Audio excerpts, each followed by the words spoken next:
ನಮಸ್ಕಾರ ಕಮಲಮ್ಮ. ನಮಸ್ಕಾರ. ಎಸ್, ನಿಮಗೆ ಸುಮಾರು 2022ರಲ್ಲಿ ಲ್ಯಾಮಿನೆಕ್ಟಮಿ ಮತ್ತು ಡಿಸೆಕ್ಟಮಿ ಅಂತೇಳಿ L4-L5 ಸರ್ಜರಿ ಆಗಿದೆ ಸ್ಪೈನಲ್ ಕಾರ್ಡಿಗೆ. ಅದಾದಮೇಲೆ ನಾವು ನಿಮ್ಮನ್ನು ನೋಡಿದ್ದು ತುಂಬ ಸೊಂಟ ನೋವು, ತುಂಬ ಕುತ್ತಿಗೆ ನೋವು ಅಂಥೇಳಿ 2025 5ನೇ ತಿಂಗಳಲ್ಲಿ ನಮ್ಮ ಹತ್ರ ಬಂದ್ರಿ. ತುಂಬ ಓಡಾಡೋಕ್ಕೆ ಆಗಲ್ಲ, ತುಂಬ ಕಷ್ಟ ಆಗ್ತಿತ್ತು. ಎಲ್ಲಿ ಹೋದ್ರೂ ಅಡ್ಮಿಷನ್ ಆಗೋಕ್ಕಾಗ್ತಿರಲಿಲ್ಲ, ಮನೇಲೂ ಇರೋಕ್ಕಾಗ್ತಿರಲಿಲ್ಲ, ಕಾಯಿಲೆ ಗುಣನೂ ಆಗ್ತಿರಲಿಲ್ಲ. ಔಷಧಿ ತಗೊಂಡ್ರೆ ಅಡ್ವರ್ಸ್ ಆಗೋದು.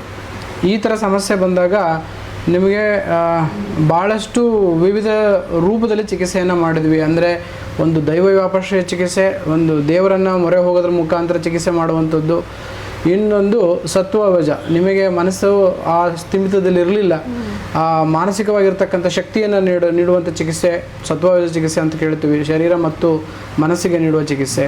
ತದನಂತರ ಯುಕ್ತಿ ವ್ಯಾಪಾಶ್ರಯ ಅಂದರೆ ನಿಮಗೇನಾಗಿದೆಯೋ ಅದನ್ನು ಸೈಂಟಿಫಿಕ್ ರೀತಿಯಲ್ಲಿ ತಿಳ್ಕೊಂಡು ಅದಕ್ಕೆ ಸೈಂಟಿಫಿಕ್ ರೀತಿಯಲ್ಲಿ ಉತ್ತರ ಕೊಡುವಂಥದ್ದು, ಅಂದರೆ ಚಿಕಿತ್ಸೆ ಮಾಡುವಂಥದ್ದು.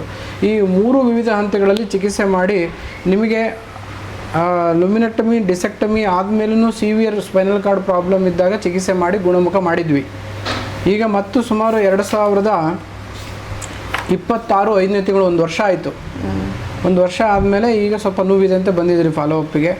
ಈಗ ಅಗೇನ್ ನಮಗೆ ಗೊತ್ತಿರತಕ್ಕಂಥ ಮರ್ಮ ಚಿಕಿತ್ಸೆಗಳಿರ್ಬೋದು, ರಕ್ತಮೋಕ್ಷಣ ಇರ್ಬೋದು, ಅಥವಾ ಸ್ಪೈನಲ್ ಸ್ಟಿಮ್ಯುಲೇಷನ್ ಇರ್ಬೋದು, ತದನಂತರ ಅಕ್ಯುಪಂಕ್ಚರ್ ಚಿಕಿತ್ಸೆ ಇರ್ಬೋದು, ಎಲ್ಲ ಚಿಕಿತ್ಸೆ ಮಾಡಿದ್ದೀವಿ. ಮುಂಚೆ ಇರುವ ಕಂಡೀಷನ್ನಿಗೂ ಇವತ್ತು ಆಗ್ತಕ್ಕಂಥ ಬದಲಾವಣೆಗೂ ನಿಮ್ಮ ಮನದಾಳದ ಮಾತು ಏನು ಅನ್ನೋದನ್ನು ನಮ್ಮ ಆತ್ಮೀಯ ಆರೋಗ್ಯ ಆಕಾಂಕ್ಷಿಗಳೊಂದಿಗೆ ಹಂಚ್ಕೋಬೇಕು ಅಂತ ನಿಮ್ಮಲ್ಲಿ ಕೇಳ್ತೀನಿ.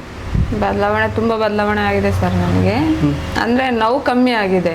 ಈಗ ಕಾಲಲ್ಲಿ ಕುಂತ್ರೆ ಅದು ಜೂಮ್ ಬರುತ್ತೆ ಅಷ್ಟೇ, ಅದು ಬಿಟ್ಟರೆ ನೋವೇನಿಲ್ಲ, ನೋವೆಲ್ಲ ಕಮ್ಮಿ ಆಗಿದೆ.